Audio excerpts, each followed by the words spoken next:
Hola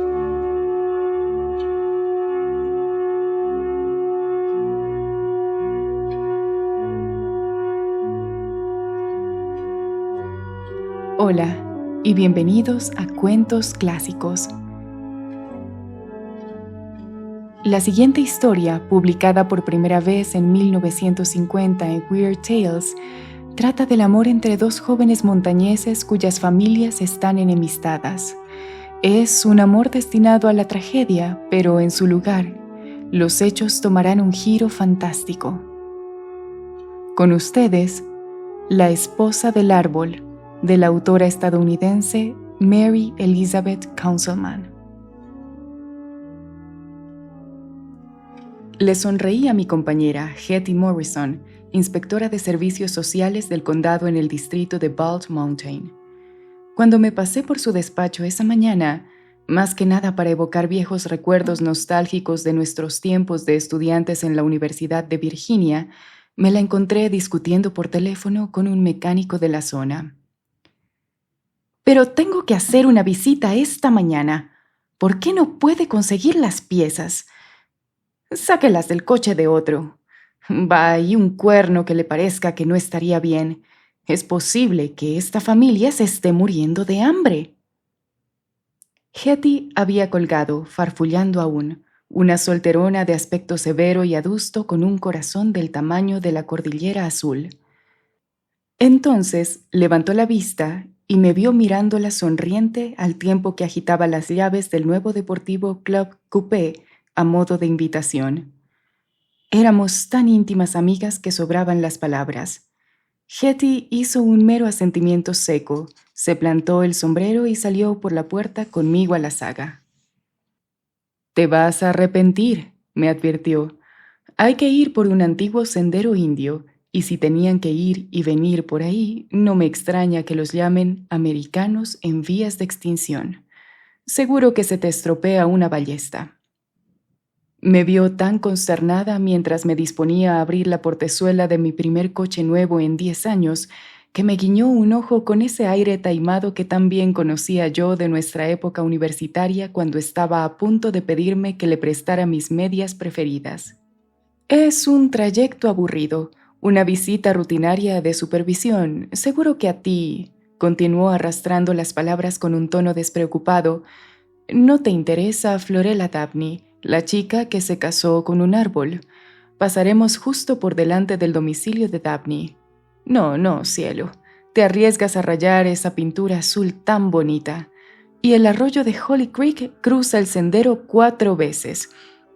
Tendríamos que atravesarlo hundiéndonos hasta los tabacubos. Yo siempre me quedo atascada y tengo que...». Miré con el ceño fruncido a mi amiga. Aunque estaba acostumbrada a sus astutas tretas para salirse con la suya, seguía siendo incapaz de hacerles frente. «¿Un árbol?», exigí que me explicara. «Has dicho que se casó con un...». «Así es», Hetty asintió con una mueca de suficiencia. «Es un caso extraño, casi una leyenda en la zona de Bald Mountain, aunque», añadió montándose con aire descarado en el coche, «no es que no haya precedentes en los antiguos mitos griegos.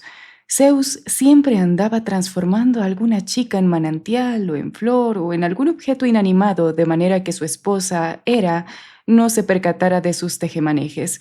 Incluso en épocas tan recientes como el siglo XV se celebraban matrimonios por poderes en los que alguna reina se casaba con la espada de su caballero porque él se había ido a la guerra. Luego hay una tribu africana en la que los hombres, al llegar a la pubertad, se casan con un árbol». Hice un gesto de impaciencia, me monté en el coupé y lo puse en marcha con una sacudida. Hetty había despertado mi interés y lo sabía de sobra. Iba a conseguir que la llevara a través de la cima agreste y tupida de Bald Mountain, o yo me quedaría sin conocer la historia de esa chica que se casó con un árbol. Una hora después, mientras nos bamboleábamos por un sendero rocoso bordeado por pinos de Virginia y laureles de montaña a ambos lados, empezó a hablarme de Florella Dabney y de la sangrienta disputa que, como podría explicar un psiquiatra titulado, le había provocado una enfermedad mental caracterizada por un extraño delirio. Los Dabney, según me contó Hetty, habían construido su cabaña y empezado a buscarse la vida en la ladera de Bald Mountain más o menos en tiempos de Daniel Boone. Habían vivido allí 6 generaciones de montañeses malnutridos y explotados. Plantaban un poco, cazaban otro poco y criaban una recua de críos tan asilvestrados como los zorros que hacían incursiones en su gallinero. Florela era la hija menor, una chica esbelta y tímida de 15 años, con una ondulada melena morena y grandes ojos oscuros y luminosos como los de un cervatillo. Descalza, ataviada con el sencillo vestido suelto de guinga que llevaban todas las montañesas, se la veía correr pendiente abajo por la ladera de Old Baldy, con la misma destreza que un niño de ciudad por una acera. Sus hermanos y hermanas mayores se casaron y se mudaron, su madre murió y Florela se quedó con su padre en la granja descuidada.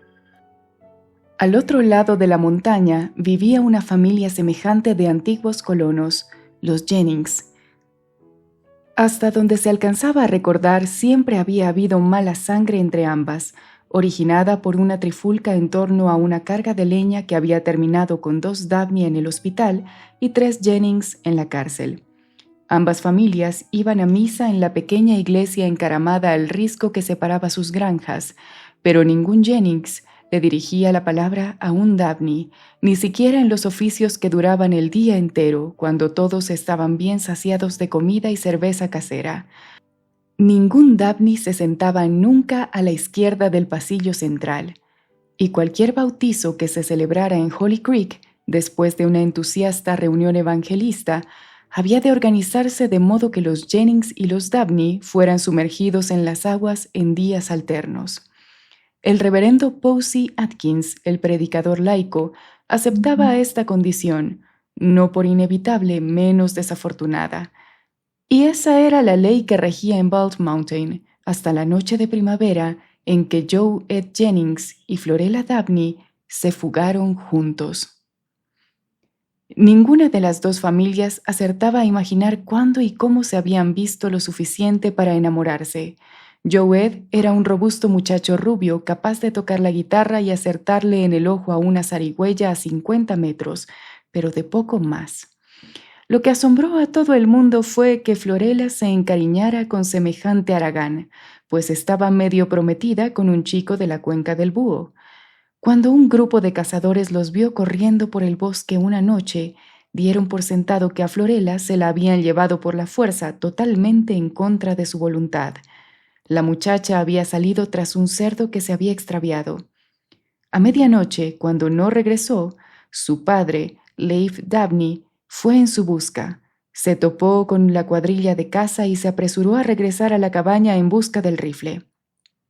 Volvía a salir con intención homicida en los ojillos mezquinos y muy juntos que tenía, cuando de pronto entraron por la cancela desvencijada los 2 jóvenes asustados. Los acompañaba el predicador Atkins, ataviado bien para un funeral, bien para una boda.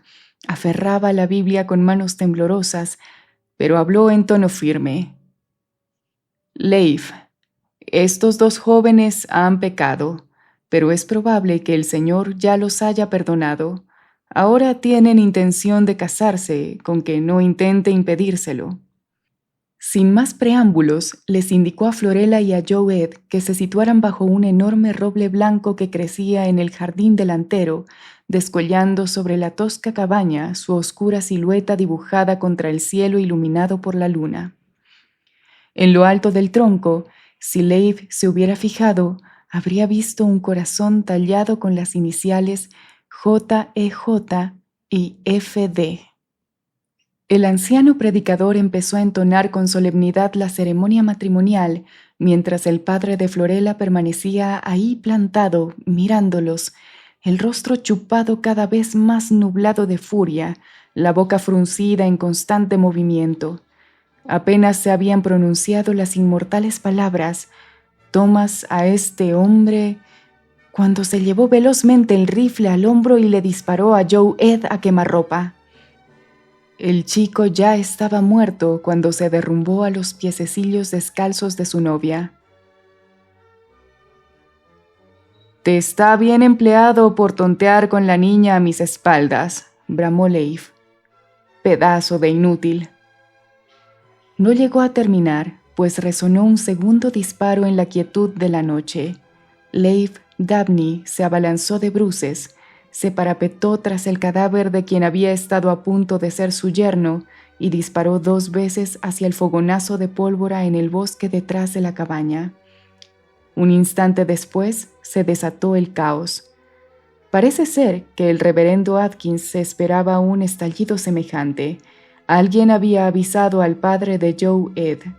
Clem Jennings también se había apresurado hasta allí para impedir la boda. El anciano predicador, que se temía algo así, había dado parte a la autoridad. El sheriff, con una patrulla reclutada sobre la marcha, apareció en el momento en que Leif y Clem cruzaban disparos por encima del cadáver del joven Joe Ed y la figura postrada y sollozante de la que no había llegado a convertirse en su mujer. En cuestión de minutos, la patrulla había esposado a los 2 padres y se los había llevado al calabozo. Pero detrás de ellos habían dejado una trágica estampa. La pequeña Florella llorando sobre el cadáver de su amante fallecido, con el viejo reverendo Atkins plantado sin decir palabra en segundo plano. 2 miembros de la cuadrilla se quedaron para echar una mano con el cadáver de Joe Ed.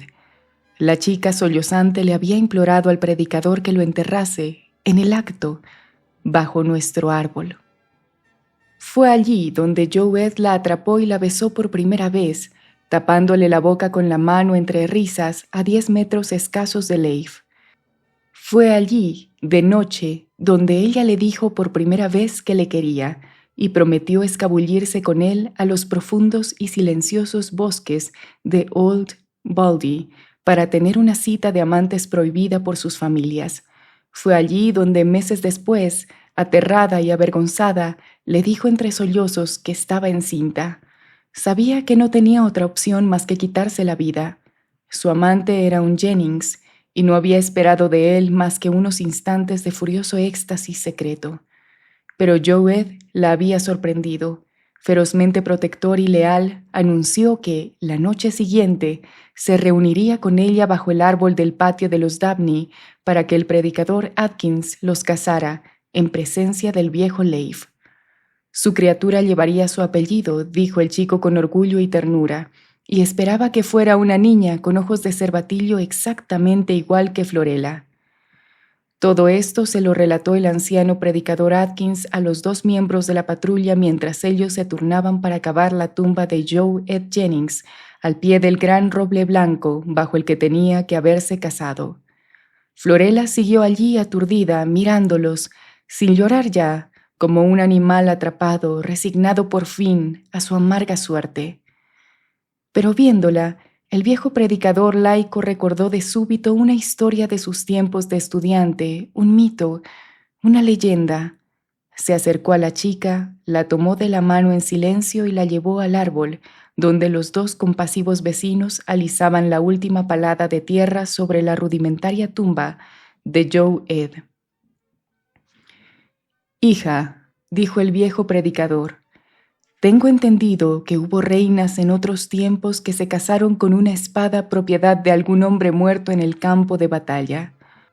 Pues bien, seguro que Joe Ed querría que siguieras adelante y tomaras su apellido. Así que voy a hacer como que este árbol de aquí es Joe Ed, que está enterrado debajo. Quiero que vosotros 2», se volvió con solemnidad hacia los enterradores, «seáis testigos de esta boda entre Joe Ed Jennings y Florella Dabney». Alzó los ojos humildemente. «Si lo que hago está mal, Señor, castígame. Si está bien, bendice esta ceremonia». En la noche iluminada por la luna, el anciano predicador ofició la extraña boda de una chica con un árbol. Los 2 miembros de la patrulla permanecieron cerca con los ojos abiertos de par en par y llenos de estupor mientras oían al reverendo Atkins repetir las palabras conocidas de la ceremonia nupcial. Oyeron también las respuestas sollozantes de Florella y luego oyeron ¿No era más que el viento en el enorme árbol que se alzaba sobre sus cabezas? ¿O era...? Más adelante, los dos hombres jurarían haber oído algo que sonaba como una voz susurrante.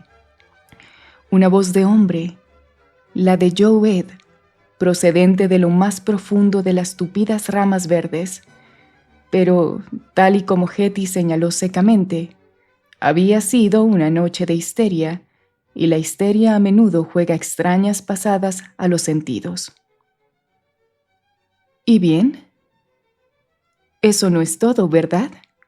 Indagué mientras el coche cruzaba dando tumbos por tercera vez el arroyo de Holly Creek y volvía a salir, empapado de agua. ¿Qué fue de la chica?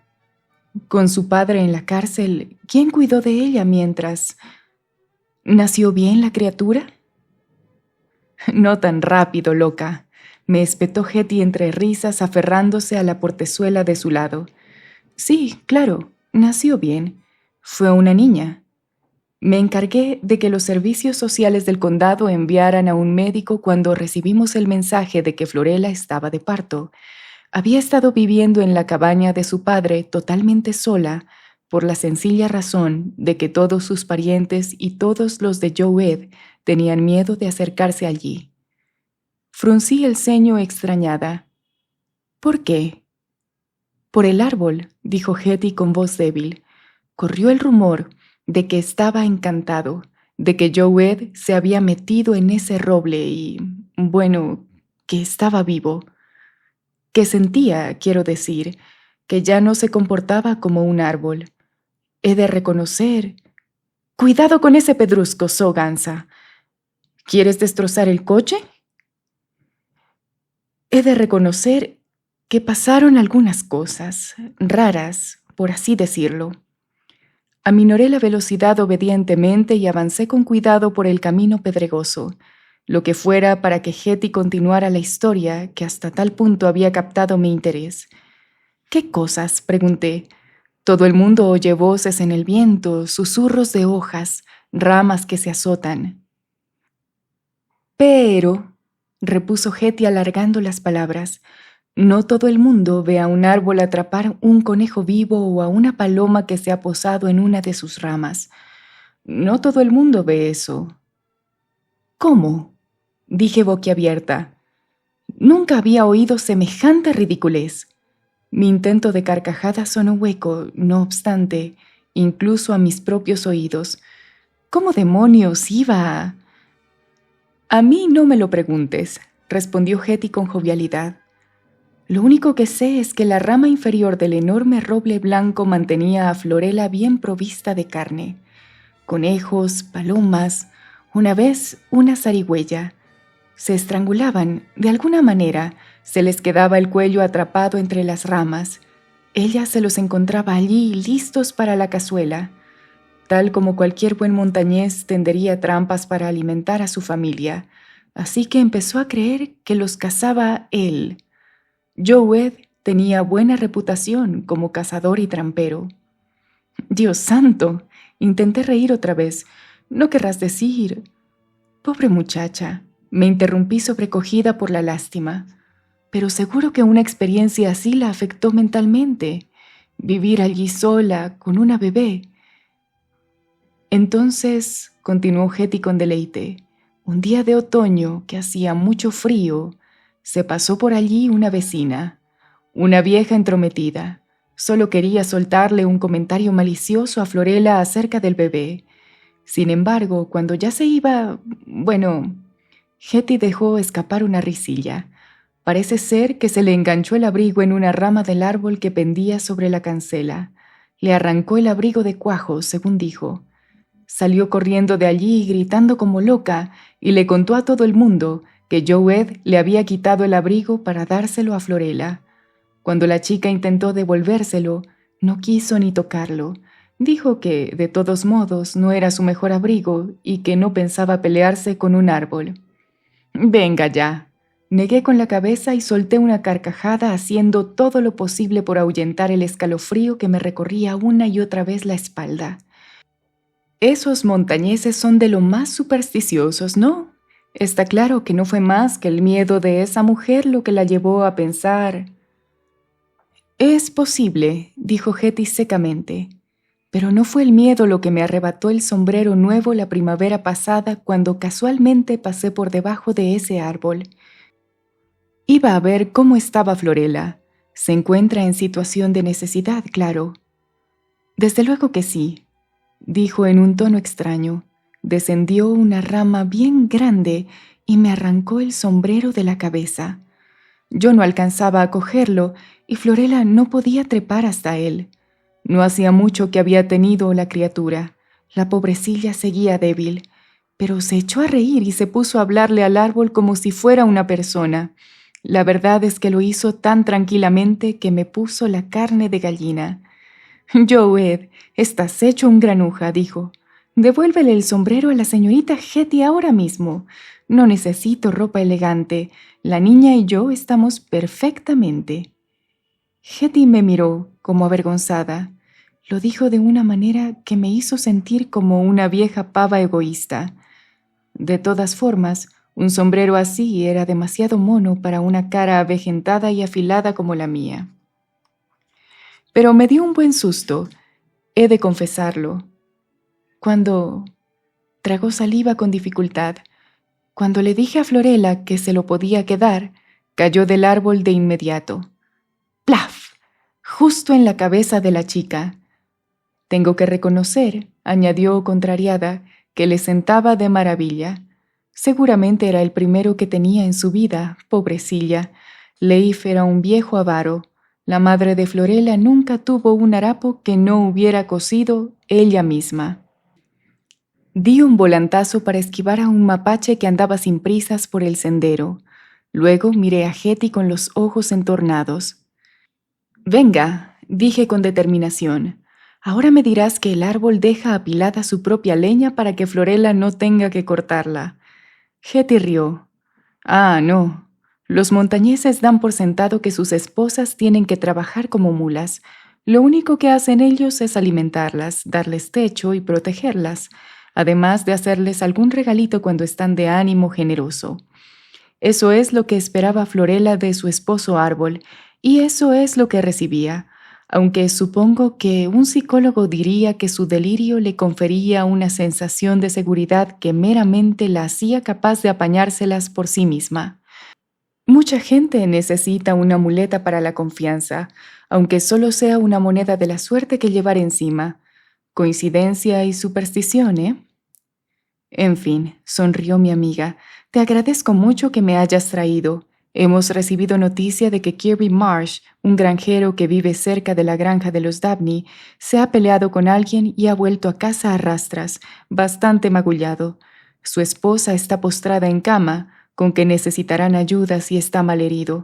No sabes el favor que me has hecho». «Es esa curva», se interrumpió de pronto sonriéndome con un pícaro centelleo en los ojos. «La granja de los Dabney queda justo después». Aminoré la velocidad sintiendo de nuevo que me recorría el espinazo un escalofrío al tomar la curva.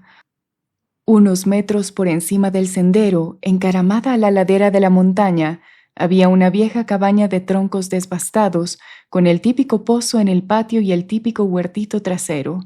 Un inmenso roble blanco descollaba sobre la cancela de un cercado metálico medio caído. El recio tronco estaba un poco ladeado hacia la casa de una manera curiosamente protectora, dando sombra al hollado peldaño de entrada con su denso follaje verde oscuro. Detuve el coche delante de la cancela y Hetty sonrió al ver mi expresión.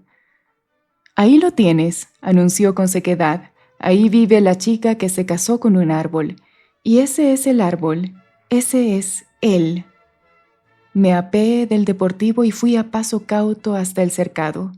Hetty se bajó con ademanes rígidos y gritó con una voz gratamente áspera. «¿Hola? ¿Hay alguien en casa?», al tradicional estilo montañés.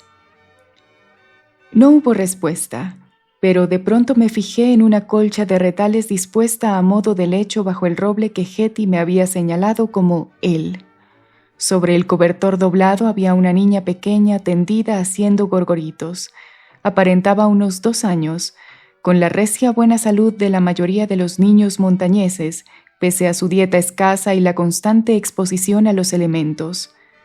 Me quedé contemplándola un momento, embelesada con la escena que componía. Luego fruncí el ceño. «Es muy pequeña para estar sola», murmuré. «¿Dónde está la madre?» «Ah, estará cogiendo moras por ahí, supongo». Hetty se encogió de hombros. «Pero Josie está bien, se ocupa de ella su padre», añadió con otra mueca traviesa al ver mi expresión. «¡Hola!», llamó de nuevo. «¿Florela?». En ese momento apareció a la carrera por el lateral de la casa una preciosa chica esbelta con los pies descalzos y la melena oscura al viento. Llevaba una ramita de laurel detrás de la oreja y tenía los dedos atezados manchados de mora. Me quedé mirándola, maravillada por el aspecto de dríade que tenía, salvaje, libre y alegremente intrépida. «Ah, ¿qué tal, señorita Hetty?», saludó a mi amiga con efusividad. «Venga a sentarse. ¿Quién la acompaña? ¿Una pariente?». Hetty me presentó como una compañera de estudios sin mencionar que me ganaba la vida escribiendo relatos sobre asuntos sobrenaturales. Cruzamos la cancela y Hetty se agachó para acariciar a la niña, a la vez que sacaba un caramelo de menta de las inagotables reservas que por lo visto siempre llevaba encima. Yo permanecí inquieta a su lado sin saber de qué hablar con aquella joven madre de aspecto bastante normal, que, por lo que me había contado Hetty, estaba como una chota. En un momento dado, empujada por el nerviosismo, di un respingo cuando una rama del inmenso árbol bajo el que estábamos me rozó el hombro y le dio un tirón a mi pañuelo. Llevada por un impulso, me lo quité y se lo tendí a la chica, que sonrió alegremente y me dio las gracias con timidez para luego anudárselo al cuello. En ese momento crucé una mirada con Hetty y me sonrojé al ver que sonreía, me guiñaba un ojo y levantaba la vista hacia el árbol gigantesco. Entonces se volvió hacia Florela, más bonita que nunca con el pañuelo de gasa azul y un semblante que no reflejaba más locura que el mío. «He oído que Kirby Marsh ha resultado herido en una pelea», dijo mi amiga en tono amable. «¿Se está ocupando alguien de su mujer y sus hijos? Tengo entendido que vino el médico y llevó a Kirby al hospital con una conmoción cerebral y un esguince de hombro. Debió de ser una pelea de aupa para...». Hetty se interrumpió al fijarse en la súbita expresión de pesar de la chica, muy superior a la amabilidad que cabría esperar de un vecino. Florela agachó la cabeza de pronto con una sonrisilla triste. «Sí, señora», se limitó a decir. «Vino a nuestra casa anoche a las tantas y empezó a darme la lata. Bueno, no es que Kirby no sea un tipo de lo más majo», tuvo el detalle de disculpar a su vecino, «salvo cuando lleva una buena cogorza. Le dije que me dejara en paz», añadió con dignidad de esposa. Le advertí que a Joe no le haría ninguna gracia. Pero no me hizo caso, así que salí corriendo en busca de Joe, que estaba hecho una furia. Había estado golpeando el tejado para advertirle a Kirby, pero él seguramente pensó que no era más que el viento. Tragué saliva, sacudida por la lástima, y le lancé una mirada a mi amiga. «¿Y entonces?», la instó Hetty con suavidad en un tono extraño. «Saliste corriendo al patio, Kirby salió detrás de ti, y Joe le dio un golpetazo en la cabeza», concluyó la chica en tono medio de disculpa, medio de orgullo, como cualquier otra mujer hablaría de un marido que hubiera defendido su honor a capa y espada. «Le habría gustado partirle la crisma a Kirby, pero no tendría que haber intentado besarme», se defendió con remilgo. «¿Verdad que no, señorita Hetty? A mí, una mujer casada y con una criatura». «No, querida», respondió Hetty con la voz más dulce que yo le había oído en mi vida. «No, Joe hizo lo correcto. No creo que Kirby resultara herido de gravedad, pero alguien tiene que cuidar de los suyos mientras esté en el hospital. ¿Has ido a ver a su esposa hoy?» «Sí, señora», contestó la chica en voz queda, «pero no me han dejado entrar. Tenían miedo, me parece a mí. De Joe, quiero decir, pero él sería incapaz de hacerle daño a nadie, a menos que me molesten a mí o a la niña. Tiene un corazón de oro». «Sí, dijo mi amiga con ternura. Lo entiendo. Bueno, no te preocupes, querida. Seguro que la próxima vez Kirby se lo piensa mejor. Dejó escapar una risilla. Imagino que, después de la experiencia, pasará una buena temporada sobrio. La chica asintió con timidez y se agachó para recoger a la niña, pero la pequeña Josie se alejó gateando y rodeó el gran árbol hasta donde una rama baja descendía casi hasta tocar el suelo. ¡Papá! Gorjeó de repente a la vez que levantaba los brazos gordezuelos hacia el roble gigante. ¡Colúmpiame! ¡Colúmpiame alto, papá! Florela rió al tiempo que meneaba la cabeza un poco y gritaba. No, nada de eso, Joed. Se te puede caer la cría. No se te ocurre. Pero ante mis ojos, la rama baja descendió como por efecto de una presión invisible. La niña, Josie, se aferró a ella, y mientras yo miraba boquiabierta el espectáculo, se vio levantada a unos 3 metros del suelo como si una ráfaga de viento hubiese alzado la rama hacia el cielo para recoger a la criatura y columpiarla bien alto por encima de nuestras cabezas. Luego, con la misma suavidad, la devolvió al suelo, mientras la joven madre sacudía la cabeza de nuevo y reía con aire de reprobación. Su actitud prosaica y natural me puso los pelos de punta. Joed siempre hace lo mismo, dijo en tono risueño. A ella le encanta. Vaya, señorita Hetty, exclamó con un mohín al ver que yo retrocedía intencionadamente hacia la cancela. Pensaba que se quedarían a cenar. Joed ha cazado un conejo y voy a freírlo hasta que quede bien tostadito. ¿No se pueden quedar?